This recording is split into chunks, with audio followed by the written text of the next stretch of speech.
Hey friends, welcome back to another episode of the Wisdom Wednesday broadcast with myself, Timber Robin. And today I'm sitting with Mr. David Fourie, who's going to be telling us a little bit about blended learning. How are you, David? Funny you, Timber. Lekker, man. Lekker. So kick us off. What is blended learning? All right, so blended learning is just basically a style of education in which students learn via electronic and online media as well as traditional face-to-face contact classes. At CTU, blended learning approach to course delivery combines face-to-face classrooms and also online platforms like our Cole Campus, our electronic portfolio of evidence, the O'Reilly Books Online. So it's quite diverse.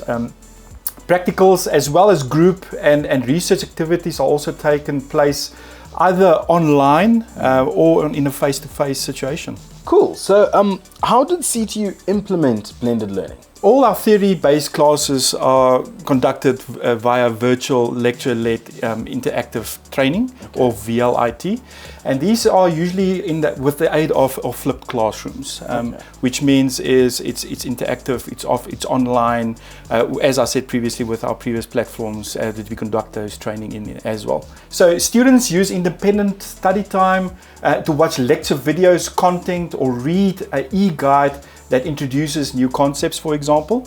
They then use these class times either to conduct a virtual or a VLIT session with their facilitator to discuss certain concepts if they need to be. They can either be done online or virtually, or their specific sessions also then conducted on campus, which is quite nice to have that face-to-face contact in an interaction with the facilitator as well.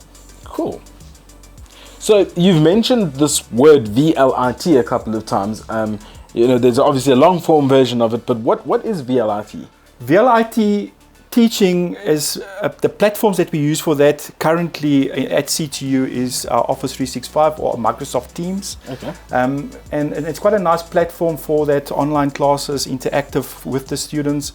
What's nice about it is I can have all my students at once in one classroom. I can record the sessions, which makes it easier for availability afterwards, for students to study afterwards if they wish to do so.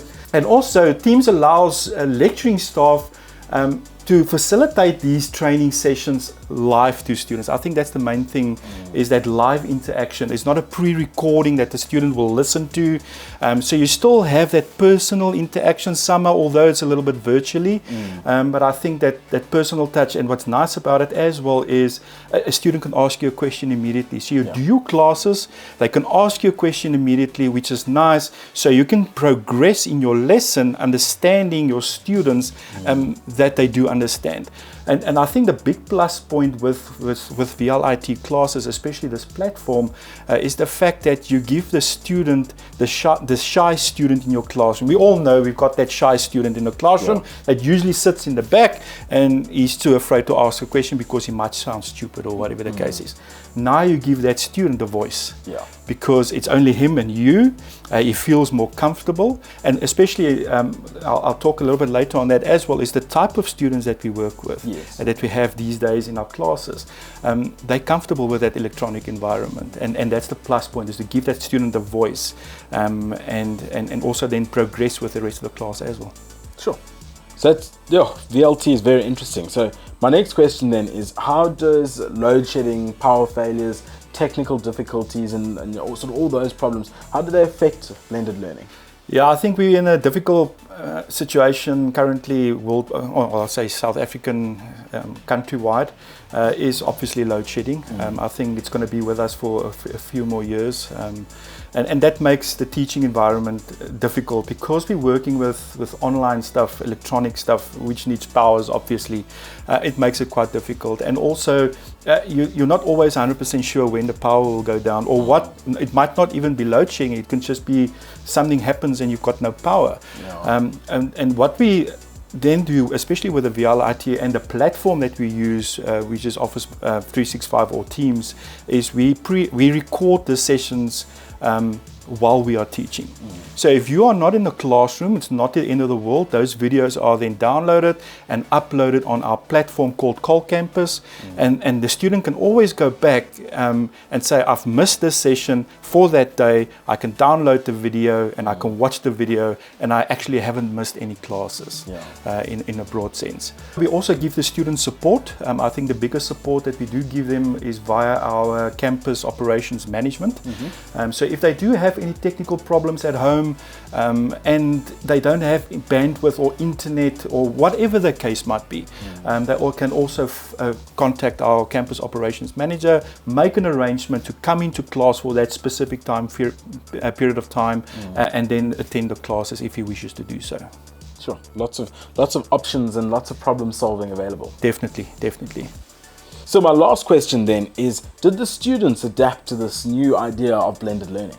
Yes, I've touched a little bit earlier on that as well, and I think if you look at the type of students that we work with, we call them Generation Z now, and this generation is a band. We call it a bandwidth emerged generation. So they are the people that's got the cell phones, the tablets, the laptops, 100 plus TV channels, etc. So that's the environment that they're working with. And we also got to remember the current student that we have in 2021 is students that went through matric in the COVID last year. Yes.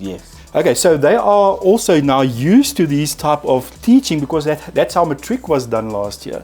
But I think it's an ideal situation for that blended learning for both worlds, because we are moving into a technical and electronic environment one day.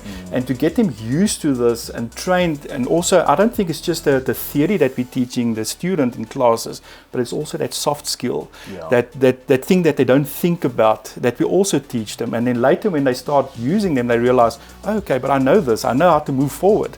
But yes, we also got to keep in consideration we are in a COVID pandemic, and as much as we can, and as far as regulations and legislation allow, we do have some student life on campuses, but yes, it is quite limited.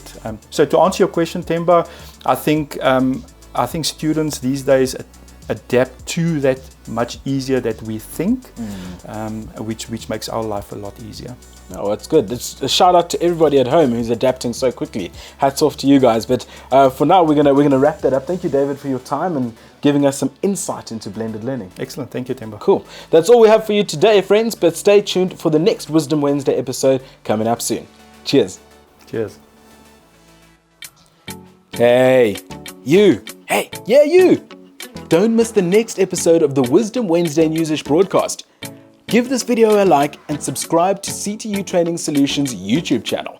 And if you want to apply for any of our programs and courses, click the link in the video description below. Down there. It's down somewhere there. You guys know where to find it.